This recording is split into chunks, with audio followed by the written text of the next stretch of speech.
Este video es una explicación del problema 21 de la unidad 4 de cinética química y es un problema muy bueno y muy completo porque ilustra muchos de los conceptos más relevantes de esta unidad de manera integrativa y permite discutir un poco varias de las cosas que tienen que ver desde el punto de vista teórico y experimental.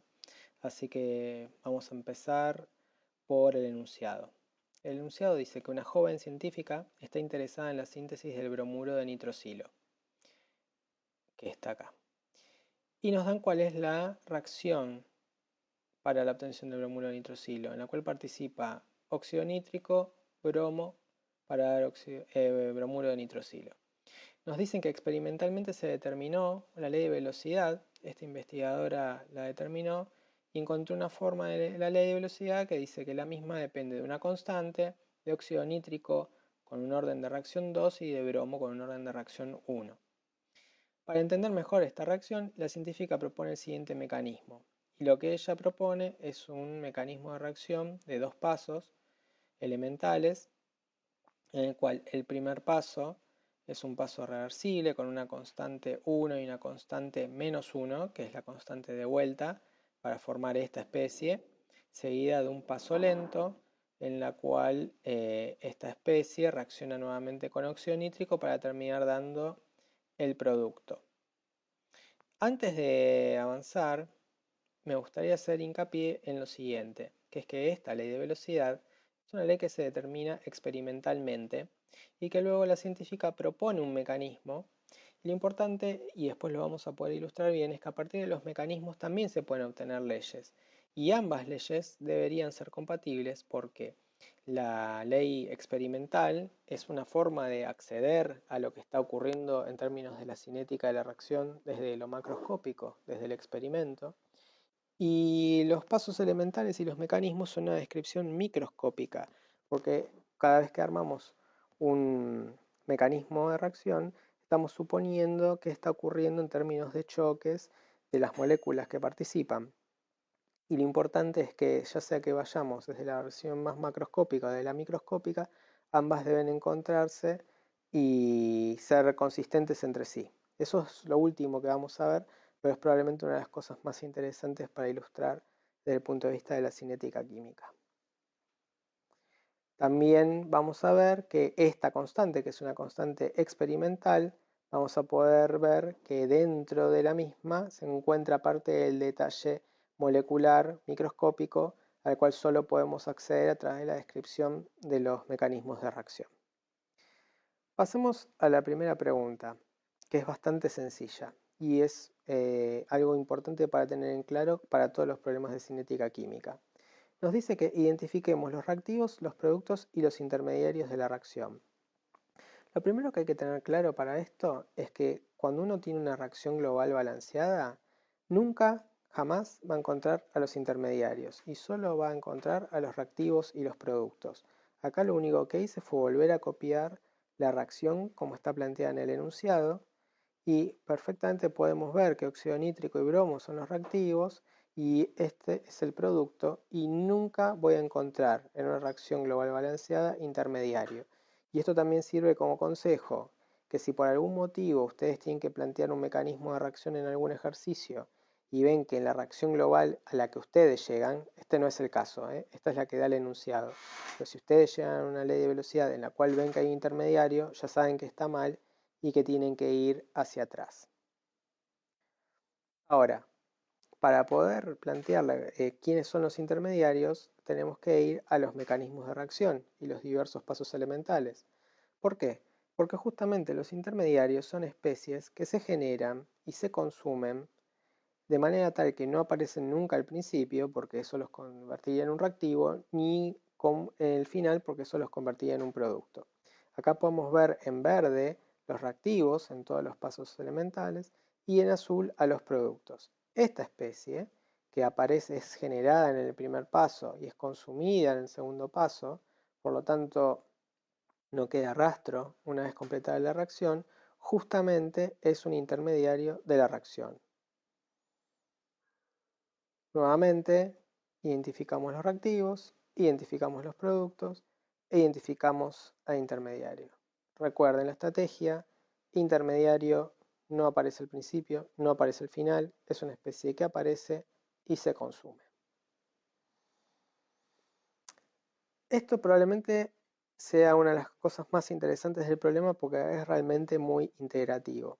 Y nos piden que esquematicemos un perfil de reacción para la reacción global, que se sabe que es exotérmica. Y además nos piden que en el diagrama marquemos las especies que intervienen y las energías de activación de cada paso. Entonces, lo primero que tenemos que comentar un poco es qué es este esquema. En el eje Y tenemos energía y esta energía se va a corresponder con las distintas especies que me voy a encontrar a medida que me muevo en la coordenada de la reacción. ¿Qué es la coordenada de la reacción?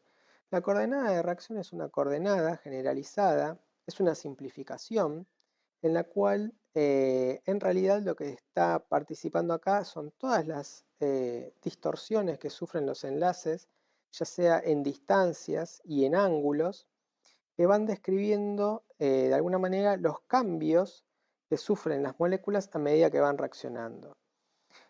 Tanto reactivos como productos se van a corresponder a un pozo en energía porque claramente tienen alguna cierta estabilidad. Ahora vamos a ver cómo los ordenamos.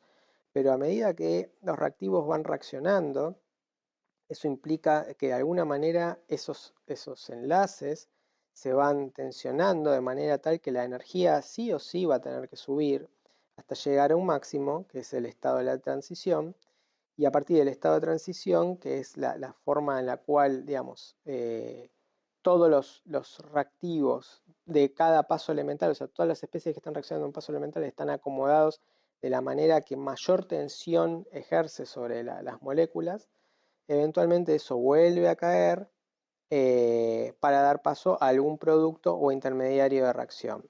Esa energía que se necesita para llevar los reactivos hacia el estado de transición se corresponde con lo que se denomina como energía de activación.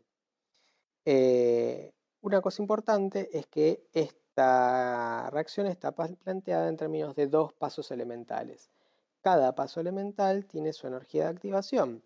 Entonces, para ya pensar en cómo organizar este gráfico y cómo hacerlo bien, lo que tenemos que tener en claro es que vamos a encontrar un piso de donde se parte, que eso es un mínimo de energía que se corresponde a los reactivos. Vamos a llegar a un máximo que se corresponde con la energía de activación del primer paso. Vamos a volver a un mínimo local que se va a corresponder con los intermediarios de reacción que se forman, y vamos a tener una segunda energía de activación que se va a corresponder con el segundo paso de la reacción para finalmente llegar a otro mínimo que son los productos. El primer dato interesante del enunciado es que nos dicen que la reacción es exotérmica. Si la reacción es exotérmica, nosotros lo que ya sabemos es que al dibujar reactivos y productos, los productos los vamos a ubicar por debajo en energía porque la reacción justamente libera energía. Entonces, esto es el primer indicio de cómo empezar a construir este gráfico. A continuación, lo que vamos a hacer es, yo sé que desde los reactivos hay un primer paso que justamente es el que desemboca en la formación de los intermediarios. Entonces, hay una primera energía de activación que está asociada a este paso, en la cual parto de estas especies, subo hasta un estado de transición con una energía de activación determinada y luego llego a un mínimo que se corresponde con estas especies que van a participar en el segundo paso. A continuación, como hay un segundo paso de reacción, vuelvo a encontrar que la energía vuelve a subir, una segunda energía de activación que es inherente a este paso de la reacción, que es otra barrera energética que ahora estas especies deben remontar para finalmente poder formarse los productos. Una cosa muy importante de esto es que así como el dato de que la reacción es exotérmica nos permite ubicar a los productos por debajo en energía respecto a los reactivos, tiene que ver con qué sabemos de la reacción para poder ubicar las dos energías de activación de alguna manera. Y es lo siguiente, nosotros sabemos que el segundo paso, según lo que postula la científica, es el paso lento de la reacción. Entonces, si nosotros recordamos la ley de Arrhenius, en la cual sabemos que la constante de una velocidad depende fuertemente de la energía de activación, ¿sí? A medida que más grande es la energía de activación, más lento es un paso. Podemos tratar de plasmar esto gráficamente diciendo que la energía de activación del segundo paso, dado que es el lento, va a ser mucho mayor que la energía de activación del primer paso, lo cual se traduce en que esta barrera energética es mucho mayor que la primera. De hecho, esto es la clase de cosas que se evalúan, por ejemplo, en un examen, y es la forma de ver que uno puede tomar este tipo de información, como por ejemplo paso rápido y paso lento, e interpretarlo en términos microscópicos o moleculares, como se plasma, por ejemplo, en este tipo de gráfico. ¿Qué quiere decir rápido y qué quiere decir lento? Bueno, muy probablemente quiere decir energía de activación baja, energía de activación alta. Por eso, siempre recordar la ley de Arrhenius. De esta manera nos encontramos con el gráfico que pedían en el ítem B. Por último, el ítem C esto tiene que ver con lo que comentaba al principio del video respecto de cómo experimento y teoría tienen que poder encontrarse, por ejemplo, cuando uno define una ley de velocidad para una reacción determinada. Esto que está acá es la velocidad que la investigadora halló experimentalmente, y estos son los mecanismos de reacción. Ahora, la ley de velocidad justamente es experimental y es lo que se encuentra variando concentraciones, o sea, hay un montón de experimentos distintos que uno puede hacer para llegar acá, en la cual se ve que es de orden 2 para el óxido nítrico y de orden 1 para el bromo. Ahora, a partir del mecanismo propuesto y con el dato de que este es el paso lento, yo podría escribir una ley de velocidad a partir del mecanismo y podría decir que si este es el paso controlante, porque es el lento, la velocidad puede escribirse como K2, que es la constante de este paso. Recordar que cada paso tiene su constante. ¿Por qué acá hay K1 y K-1? Porque estamos diciendo que en este caso la reacción puede ocurrir en los dos sentidos. Podría haberse llamado de otra manera, podría haberse llamado K4, 5, 6, pero es la forma fácil de recordar que estamos hablando de el primer paso en un sentido y el primer paso en otro sentido. Y esta es la velocidad del segundo, la constante velocidad del segundo paso. Ahora, la velocidad de este paso, que es el controlante, podría escribirse como, aprovechando la definición de velocidad, decir que esto es la constante 2 por la concentración de este reactivo, que es reactivo en términos de lo que estamos hablando, ¿no? Recordar siempre que es un intermediario. Digamos lo mejor, K2 por la concentración de esta especie por la concentración de esta otra especie. Entonces, nosotros podemos escribir la velocidad para esta reacción de acuerdo con el mecanismo de esta manera. K2 por esta especie, por esta especie. Pero tenemos un problema, que es que la ley de velocidad nos quedó expresada justamente en términos de la concentración de un intermediario. Y eso no nos sirve. Nunca queremos tener la velocidad expresada en concentración de un intermediario, porque justamente la concentración de un intermediario es algo sobre lo que no tenemos control experimental. Nosotros lo que queremos es que nos quede escrito en función de reactivos y en productos, si llegado el caso llegar a aparecer, pero nunca jamás en función de la concentración de un intermediario. Entonces, ¿qué podemos hacer para salvar este problema? Lo que vamos a plantear es la condición de estado estacionario. ¿Qué quiere decir eso? Vamos a suponer que lo que va a ocurrir una vez que la reacción comienza es que la concentración de este intermediario no va a variar mucho en el tiempo. Dicho de otra manera, esto que tenemos escrito acá quiere decir, este D, lo que se dice D a DT, quiere decir D, o sea, la variación de la concentración del intermediario en función del tiempo, ¿sí? Esto es como, digamos, está acá lo que estamos hablando justamente, esto es en términos de derivadas, estamos expresando que la variación de la concentración no va a variar. Ahora, sí, o va a ser muy pequeña esa variación. ¿Qué quiere decir esto? Que si la concentración del intermediario no cambia, esto implica lo siguiente. Quiere decir que las velocidades con las que se crea el intermediario, y fíjense, hay un único paso que crea el intermediario. Ese paso es K1 por óxido nítrico por bromo. ¿Por qué? Porque este paso genera el intermediario. Tiene que ser igual a la velocidad con la que se consume el intermediario, ¿sí? Para que la concentración se mantenga estable, tiene que crearse y destruirse a la misma velocidad. Sin embargo, se está consumiendo con dos reacciones distintas. Una de las reacciones es este paso, la vuelta del paso 1. Si se fijan, si yo leo la reacción así, está desapareciendo el intermediario con una velocidad que es K-1 por la concentración de esta especie, que es lo que está escrito acá, K-1 por la concentración de esa especie, y también se consume con este paso, con el paso 2, que lo podemos escribir como K2 por la concentración de esta especie por la concentración de óxido nítrico, que es lo que está plasmado acá. La velocidad con la que este intermediario se crea, K1 por óxido nítrico por bromo 2, es igual a la velocidad con la que se consume. Fíjense que va sumado esto acá, porque estamos sumando las dos velocidades con las cuales se está consumiendo el intermediario. Dicho de otra manera, esta flecha para allá, esta velocidad de creación del intermediario tiene que ser igual a la suma de esta flecha y esta flecha, que son formas en las que el intermediario se consume. Una vez que entendimos cómo llegamos a esta expresión, que es simplemente equiparar velocidades de creación y cómo se consume, podemos hacer lo siguiente, que es en este paso, en este segundo paso, lo único que hice, si se fijan, es sacar factor común. ¿Por qué? Porque la especie intermediaria aparece en este término y en este término. Entonces, lo puedo sacar. De este lado no hice nada, sigue estando K1 por NO por bromo 2. Y ahora, una vez que tengo esto, ¿qué es lo que estoy tratando de hacer? Nunca olvidarse lo que estoy tratando de hacer. Es encontrar alguna expresión para esta especie, porque este es el intermediario.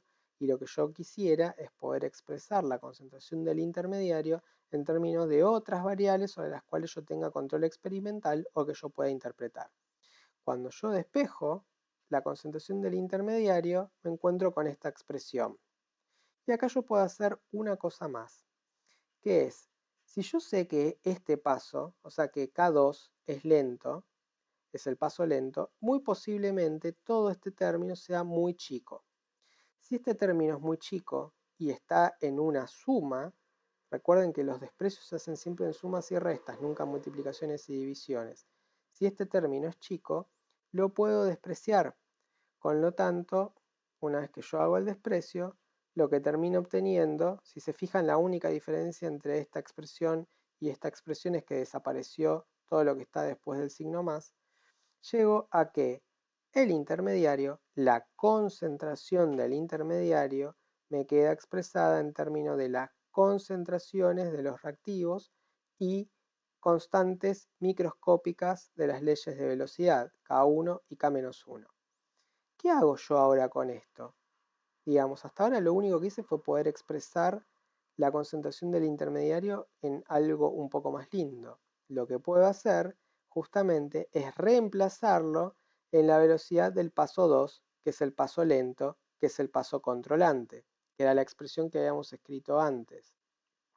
Al reemplazar todo esto que se corresponde con el intermediario aquí, lo que vamos a encontrar es que puedo expresar la velocidad de la reacción como K2 por K1 sobre K-1 por la concentración de NO al cuadrado por la concentración de bromo. Si se fijan, la velocidad teórica, que es la que acabamos de encontrar, es esta, y la velocidad experimental es esta.